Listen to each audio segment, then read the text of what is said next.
Estamos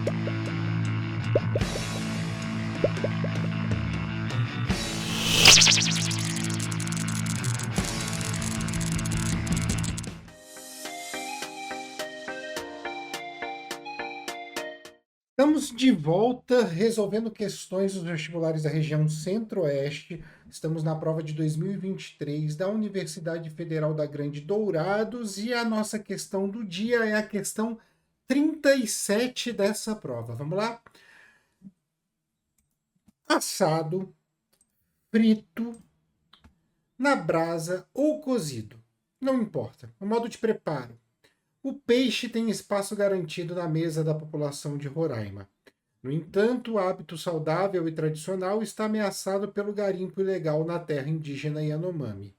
Segundo estudo de pesquisadores da Fiocruz, do Instituto Socioambiental, do Instituto Evandro Chagas e da Universidade Federal de Roraima, os pescados coletados em 3 de 4 pontos da bacia do Rio Branco apresentam concentrações de mercúrio maiores ou iguais ao limite estabelecido pela Organização das Nações Unidas para a Alimentação e a Agricultura e a Organização Mundial de Saúde.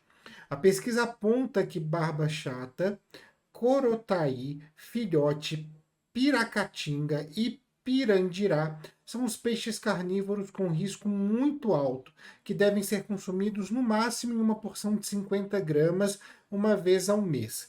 Dourada, mandubé, liro, pescada, piranha preta e tucunaré são peixes carnívoros com alto risco, não devendo o consumo exceder 200 gramas por semana.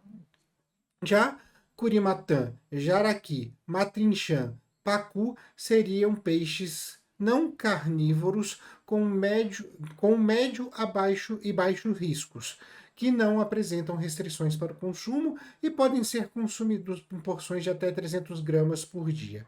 Para as mulheres grávidas, é indicado evitar durante toda a gravidez o consumo de peixes carnívoros, barbachata, corotaí, filhote, piracatinga e pirandirá. Certo? Bem, já fica para mim aí muito claro do que a questão está falando, um tema bem recorrente, mas vamos lá. O que ocorre no caso dos rios amazônicos contaminados por mercúrio e que leva as recomendações feitas sobre o modo de consumo da pesca é o processo da bioacumulação. Falei, deixava claro.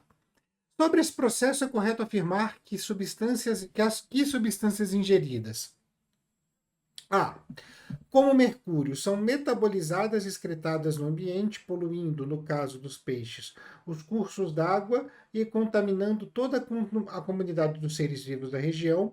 As maiores concentrações ocorrem em espécies populosas. Bem, a gente já sabe que não é isso, porque o mercúrio, já diz o nome aqui, ó, bioacumulação. A gente não tem a excreção dessa substância, ela acumula no organismo. E quanto mais você ingere, mais acumula. B. E não metabolizadas como mercúrio acumulam-se nos tecidos dos seres vivos e aumentam suas concentrações dos primeiros aos últimos níveis de consumidores da cadeia alimentar, com maiores concentrações nos carnívoros. Aquela ideia, né? Se eu tenho um peixe herbívoro, ele tem uma concentração X. Se eu tenho um carnívoro que se alimenta de 3 desses peixes herbívoros, ele vai ter uma concentração 3x. Se eu tenho um carnívoro que se alimenta de 3 desse carnívoro, ele vai ter uma concentração 9x. Então eu vou acumulando, tá? Já encontramos a nossa resposta aqui, mas vamos dar uma olhadinha nas demais. C.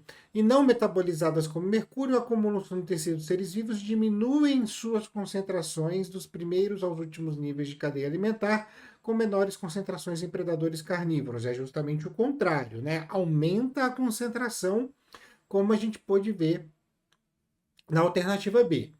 D. Como mercúrio, são metabolizadas e excretadas no ambiente, poluindo, no caso dos peixes, os cursos d'água e contaminando toda a comunidade dos seres vivos de uma região. Nas maiores concentrações ocorrem em espécies com poucos indivíduos.